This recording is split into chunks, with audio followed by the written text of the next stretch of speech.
Hey everybody, Michael Snyder, Pacific Northwest Weather Watch. Today is May 25th, and today I am sitting here in Wichita, Kansas, setting up for a chase on Friday, Saturday, Sunday, and on into next week. But right now we're going to talk about Pacific Northwest, and you can see we've got a system that's offshore here. It's eventually going to move in Thursday night. We're going to get one more warm day across the area tomorrow, as well as some severe weather possible for portions of eastern Washington, Oregon, and Idaho. We'll take a look at that.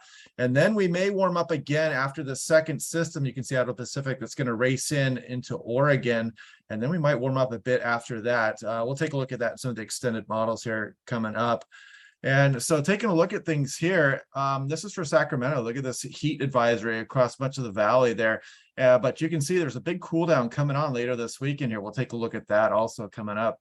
This is today, day one. You can see all the severe weather activities off to the east. If we look at day two here, you can see there is a 15% for hail and wind across portions of northeast Oregon there. I do think there is a brief tornado threat as we go on in through the evening hours tomorrow. So be aware of that out there in eastern Washington. Then you can see this energy is going to transfer out here across eastern Montana into the Dakotas, and this is what I'm going to be chasing on Friday. And this is for Saturday, day four, some severe weather threat across the Dakotas down into Nebraska. And day five, it moves a little bit further east. But let's take a look at what's coming for the Pacific Northwest here. You can see the system off the shoreline here, kind of moving into Vancouver Island, not a bad low for May. And you can see it's bringing pretty good precipitation amounts, and it actually qualifies as an atmospheric river. And then you can see this stronger low pressure system dive into Oregon there on Saturday night, and you can see that wraparound moisture, mountain snows, and it's going to cool us down pretty good across the Pacific Northwest.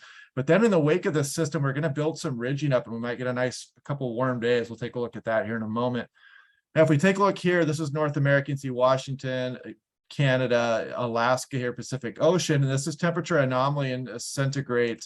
And as we move this into the future here, watch what happens as this trough comes over the west. Look at some of these temperature anomalies across some of the Intermountain West here in like eastern Washington, Oregon, down into Nevada. This cold air, this big trough is going to drop down across the entire West Coast. Look at some of these temperatures, 19 degrees Celsius below normal. Let's look at that in Fahrenheit.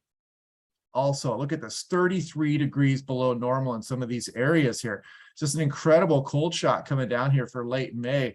And you can see that it starts to modify a bit, but still that cold air remains locked in through the end of May here across the Intermountain West. And this is what's going to spawn a severe weather threat going on through next week across much of the plains. So that was a pretty stark indicator there of what's coming on the coastal, as the trough digs down the West Coast. So here's looking at the Cape values tomorrow. This is the NAM3KM. You can see that Cape really built up there in northeast Oregon. I do believe there's going to be an isolated tornado threat, probably brief, but there is a wind and hail threat with this system as well. So heads up for that severe weather out there. A little bit of instability elsewhere, but probably not much in the way of thunderstorms outside of this area, southwest Washington, southeast Washington, northeast Oregon on into Idaho. And let's take a look at the HRRR too. You can see that it built up the Cape through the day tomorrow. Not quite as unstable as the NAM, but you look at the Cascades here, they are destabilizing pretty well during the afternoon tomorrow. So I wouldn't rule out a thunderstorm threat across the Cascades, but it shouldn't be severe. And now looking at the temperatures, look at tomorrow, look, you're going to be in the warm sector of that low as it moves onshore there. So probably another warm day across the area tomorrow. You can see all the way into the low 70s for Puget Sound. Nice and toasty eastern Washington, southeast Oregon. Look at that, all the way up towards 90 degrees. And down to the valley there in Idaho, look at that, some low 90s possible before this next system starts to roll in on the day of Friday. You see we cool off quite a bit, especially western Washington, western Oregon on the day of Friday into the afternoon. So the cool down is coming, but another warm day in advance of this system rolling in. Here's the infrared satellite imagery here. You can see the system spinning up here off the north tip of Vancouver Island. And then you see the next system dive into Oregon, a little bit stronger of a system there. And then we're going to build some ridging in there behind that. And so we may get some nice days. Again, we'll take a look at the extended here in a moment. But take a look at the total precipitation amounts as we bring these systems in. And you can see there, look at that second system, really targets the Cascades, the Washington, Oregon coast, getting a good shot, Vancouver Island as well. So pretty good rainmaker coming in here, according to the Euro anyway. This is the GFS integrated vapor transport here. And some of you may be familiar with this. Anything above 250 for more than 24 hours is considered an atmospheric river. So you can see the system spinning up offshore here, and it starts to impact us there about 12Z on Thursday. And you can see this kind of hangs out all the way through Friday morning, a very borderline category 1 atmospheric river event, and shouldn't cause much in the way of flooding, very local nuisance flooding maybe, but that's about it. We're pretty much past the flood stage here in the Pacific Northwest. And then you can see that GFS agrees with the Euro on that system moving into Oregon behind that. Probably some breezy conditions in the wake of that too, but then we're going to build the ridge across Pacific Northwest.